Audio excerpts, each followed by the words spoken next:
Hello. Hi. Do you speak English? Sure, what do you need? Okay, just a question. Do you know what is a chemtrail? The what? A chemtrail. I do know what a chemtrail is. Yeah, and is it true? Well, there's a big debate.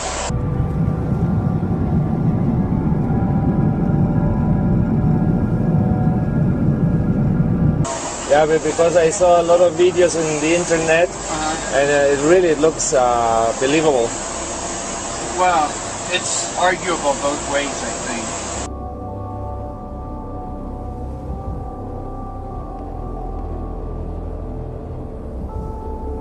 But what is your personal opinion of it?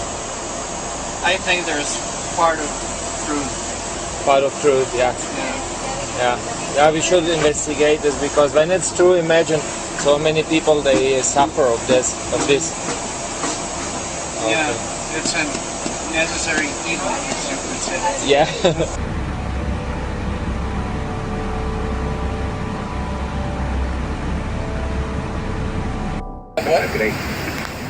About the chemtrail generator. Oh. Let's make sure that that thing's working. We're gonna go check this out. I gotta. Oh, look at that! They're working. They're working. You can see the chemtrails coming out of the entrance here. Look at that. I'm dying to take a picture. Oh, that's cool. My neighbor, you got so I Chemtrail generator. I'm doing a video. Chemtrail generators are on, and yeah, there it is. Look, you can see them. All right, that's awesome. It's working. How much more evidence do you need that they're spraying us with shit? Absolute fucking shit. Process. Don't tell me these pilots don't know what the fuck they're doing. They know what they're doing. They're spreading chemicals on. Now for the last 2 weeks, it's been hammered like this, and everybody has got a bad chest, a cough, and a cold. Are you telling me that that's a virus? Something that just naturally occurs? Bullshit. This is where it's coming from. All this shit they're landing on your fucking heads. Wake up, people. It's time to fucking wake up. Aircraft making a condensation trail is very similar in many ways to when you go outside on a cold day and exhale. You create a condensation trail. That little cloud is a condensation trail. Now, if you take a 2-mile walk on a cold day and you can turn around and you can see your condensation trail tracking all the way back for 2 miles. That's how crazy it is to think that what we're looking in the sky is actually condensation trails. The contrails, not the chemical, the contrails occur because of cold air, minus 30. It takes high altitude, around 30,000 feet plus. There's carbon dioxide and water vapor in that exhaust. That turns to ice crystals, and that's what you see, the white stream behind it. Those white crystals of ice warm up, dissolve, and the smoke goes away. And it never lasts more than a minute. What we're seeing now, and I first could not believe it, and I started looking at the skies, and these are not normal. They're not natural. There's something going on. I don't know who it is or why they're doing it. All I can testify is it's not natural and it's not normal. It's got to be some outside influence doing that. Thank you. See those mountains over there? Not really. They're there. You can't barely see them. Why can't you see them? You say it's fog? It's not fucking fog. It's noon. The fog should have burned off a long time ago. See those mountains? I'm getting sick and tired of being sprayed every fucking night while I sleep. They're spraying the fuck out of us. Calling it fucking fog. It's bullshit. Look at those mountains. You can't even see them, and they're right there, a couple miles away. sick of this shit. When you look into that and ask questions, they say, oh yeah, contrails. No, contrails are behind a jet. If you see a jet flying very high, the stripe, the condensed stripe behind it, that's normal. But in areas first observed where there's very little population, you see a jet airplane going, and it's not only one, they have 4 condensed stripes behind them. They go this way, this way, this way, this way, and then this way, this way, this way, this way. And when you inquire about it, ask people, you recognize that the real climate change scientists are truly ticked off because apparently nobody really is asking them. It's the special interest, in my opinion, it's the oil industry, the energy industry that are blowing smoke up somebody's you know what. Take a look at these things. I'm supposed to be out shopping, and they're spraying chemtrails all goddamn day over my head. It's beginning to look a lot like ChemSky. Google, is it okay if I make this video? Will I lose my account? Will I be banned from YouTube for recording the fucking sky? Is that okay, Google? Am I allowed to do that? No, you can't show the sky either. Google is completely corrupt. Talk about chemtrails, you lose your fucking channel. How dare you expose the US government and their bullshit lies? How dare you record the fucking sky? 65, 66 passes. Wow, look at all of those contrails. It's all natural. Saturate your sky with chemtrails. You can have a chem halo. Wow, you thought double rainbows were cool? Look at the death in the sky. It's a chem halo. Oh my god. U.S. military whistleblower. She has an amazing, fascinating story that we will share with you here today. Now, Kristen, can you tell us what branch of the military you were in and what you uncovered? Sure. I was in the Air Force on active duty for 9 years, and I worked in bioenvironmental engineering.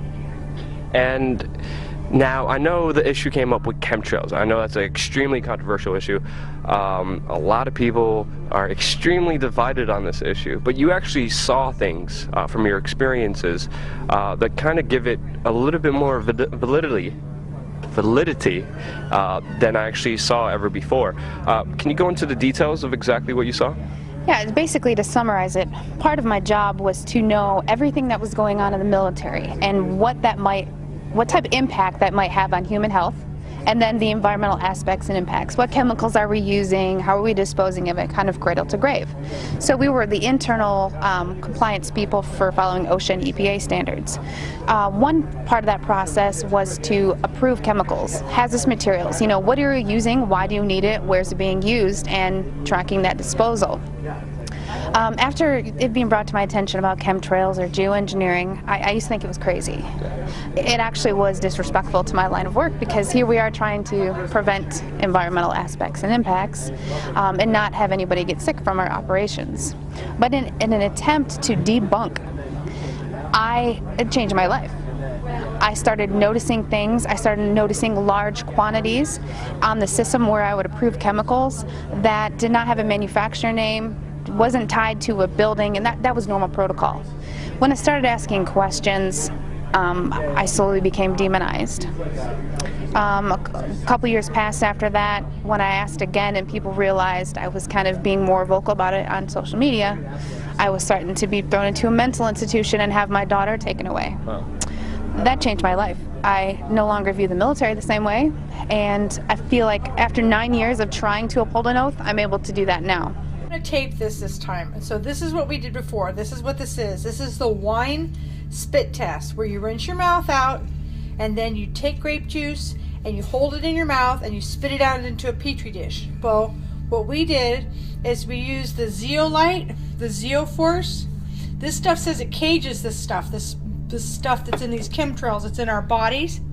Okay, so then now Chris is just going to pour in a little bit of that little tiny bit of the 91% alcohol. Watch, the stuff is alive. Watch what happens. Pour some in, just a little. Watch. Look. Look what it does. Now you can film it up close. Oh, yeah. That's totally freaking. Is that freaking freaky? This is in every single one of us. This is spookier and weirder than I even want to go there.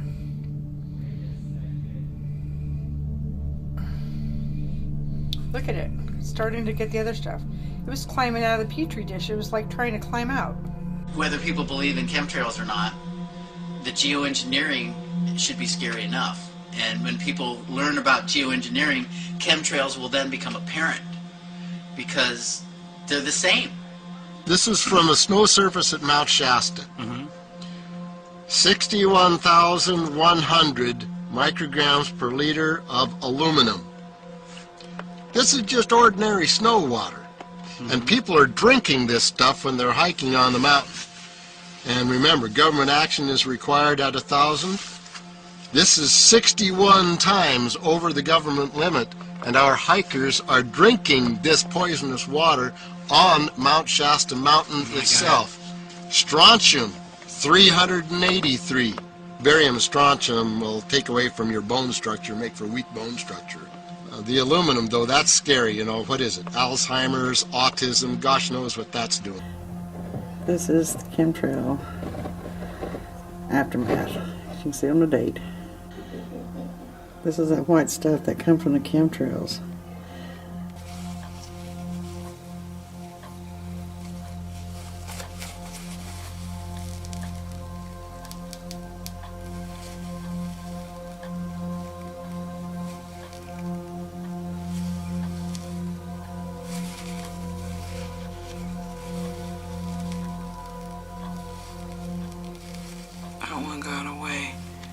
Numerous air quality studies, including from CARB, California Air Quality Resource Board, have named submicron-sized particulates as being particularly harmful for human respiration. Through all the discussions today, I have not heard any mention of this fallout, and has this been studied, and also the effects of a highly reactive metal like aluminum on toxifying soils and waters? The question is, what would be the effects of these materials on human health if they came down into the stratosphere, in particular small particles and aluminum? Just to clarify, so 10 megatons of aluminum dumped into the atmosphere would have no human health impact? So let me be more careful here. We're to separate out the toxicological. So the alumina, we've only begun to research and published nothing. Alumina, we've only begun to research and published nothing. You're telling me that spraying 10 to 20 megatons of aluminum, as you said, would have no human health effects? He took a deep breath and he swallowed and he said, let me be more careful here. We haven't done anything serious on alumina, and so there could be something terrible that we'll find tomorrow we haven't looked at it. And that, for me, that was the whole main point of what is going to be coming out to the public. It's the damaging effects of aluminum that are being found around the world in massive amounts. Here's David Keith confronted on this very issue, and he looked, you know, at that point like they just let the cat out of the bag. We haven't done anything serious on alumina, and so there could be something terrible that we'll find tomorrow we haven't looked at. And telling them that we have to lay a pattern up there to prevent sun energy from hitting Earth. And what they're doing in there, it's now pretty much determined. They're putting the aluminum, barium, and strontium. Now you take these chemicals and run them through a PubMed literature search in respect to human health, you will find more than 3,000 papers. Aluminum alone, I mean aluminum Alzheimer's, right, mental, I mean there's no question about it. Now it so happens, when there were people who really paid attention, if there was due to some weather and air changes, wind patterns, suddenly this stuff that they're laying out there, it comes down in rain. If it falls on crops, it kills the crops.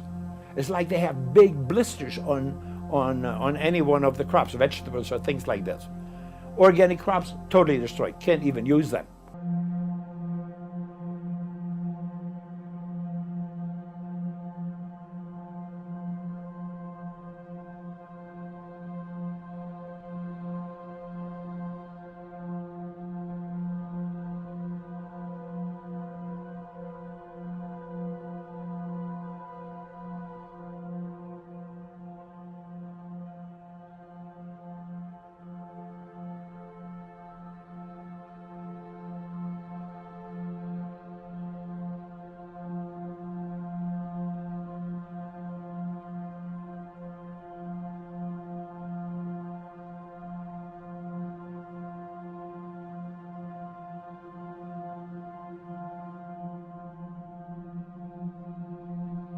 Luft- und Raumfahrttechniker und habe Flugzeuge repariert und so weiter. Ich möchte euch jetzt mal ganz kurz erzählen, was ich gemacht habe. Ich habe auf dem militärischen Sonderflughafen Oberpfaffenhofen in Zusammenarbeit mit dem Deutschen Luft- und Raumfahrtzentrum ein Flugzeug mit einer Sprüheinrichtung ausgestattet, was an unserem Himmel giftige Substanzen versprüht. Als ich mit den Beweisen dafür, den Fotos und allem drum und dran, zu meiner grünen Abgeordneten im Bürgerbüro gegangen bin und gesagt habe, hier, so sieht's aus, ich stelle mich jedem Untersuchungsausschuss zur Verfügung, ist 3 Tage später mein Boss zu mir nach Hause gekommen und hat gesagt, ich muss dich entlassen, da werden von ganz oben große Räder gedreht, die ich nicht mehr halten kann. Ich kriege keinen Job mehr in der Luftfahrt. Maybe 6.8 if you look at the darkest little portions in there. But this is black oak leaf. There's something really wrong here. So you uncovered a lot of these hidden chemicals. Where's the connection with the chemtrails? Well, the connection is, at first, when I saw these large quantities of aluminum, barium, strontium oxides and sulfates, I thought, well, this could be for an industrialized process, for something called shot peening or, bead blasting, things that you see in kind of the automotive industry. Except those were already accounted for. I already knew how much was used for those processes. It was a little type of different constituent. And the first thing I did, part of my job was to sample air, soil, and water. So that's what I did. I air sampled the soil, the air, and the water. And due to my profession, I know at which levels or limits of detection you need to check that at. And the amount of pollution that was in my area, and this is tests I did in Oklahoma, in Georgia, in Chicago where I'm now. But in taking those samples, I knew the background, because a lot of these things are naturally occurring and elemental, but not in this form and not in this quantity. So how did it get there? So just to clarify, you see these huge storage containers of these chemicals. Then you do the test on the air and soil, and you see these same chemicals in the air and soil now. And that's pretty much been the main evidence I've seen people who are for chemtrails use, is saying, look at the soil, look at the water, look at all the chemicals in there. And now you're finally the person who's like, wait, I worked in the military, I saw a bunch of these chemicals there. That's crazy. It is crazy. I used to think it was crazy, and everyone asks, why are there no pictures? Yeah. Well, I'd like to see you try to take a picture inside of a restricted air hangar, because you'll have an M16 in your back. Yeah. And the hardest part for people to realize is, where are the pilots? Like, there's people who have come forward, but these people are scared. You look at what's happened to whistleblowers, look at Snowden, look at Manning. People are scared. And I think because this topic is already labeled a conspiracy theory, I don't think the government necessarily views me as a threat yet. And I know it's not the most safe thing to do, but it's the right thing to do. I sent this water, see this right there, it says backyard rain gauge. Aluminum, 1,010 micrograms per liter of aluminum. And here's barium. 8 micrograms per liter of barium. And this is from the labs up in Redding, California. This is a certified government report. And here's what normal is. I asked them what would be normal. 0.5 would be normal. For aluminum? For aluminum. And the maximum allowed in drinking water, they said 50 micrograms per liter. And government action required at 1,000. Well, we're over 1,000. It's not just activists anymore. Now the scientific community that has their head on straight is speaking out. The question I have is, why are they even chemtrailing? Why is the military and government chemtrailing us? I don't know. What's your understanding of it? Well, I don't have anything that can solidify, but I do have my opinions, and that is the history of weather weaponry. I mean, you can take away people's monetary system, you can take away people's rights, but you take their food and you disable their ecosystem, that's the #1 way to handicap people. And they've done it since the 40s, it's not new. Also seeing how it started out to be a government program, and then noticing that it is a way for private corporations to profit off this, whether it's controlling agriculture, profiting. There's certain events, you lose money on if it rains, so knowing that you can kind of predict and control the weather, there's money there. I've also, heard that it could be tied to Agenda 21, but for me, it's not about why. it's just stopping it. It needs to be stopped. Yeah, and it's called the crazy-ass conspiracy theory. The Chinese are doing it now, openly. They did it for the Olympics. I mean, they've sprayed people. I'm sure you've heard the St. Louis story. They did biological testing. So if the government is capable of doing that, why is it so hard for people to believe? And I don't know if you've heard about David Keith, but he's actually a geoengineer, Canadian. He works at Harvard. He just wrote a new book on climate engineering, and inadvertently he's brought more awareness to this, because I feel they're getting ready to admit it, and they're trying to sell it to us. You know, it's kind of like they sell vaccines to us, they sell fluoride to us. You know, fluoride is a mining waste product. Well, how can we make that good? You know, put it in your water. So I think that they're trying to now kind of admit it and act like they're going to start doing it, and they've already been doing it.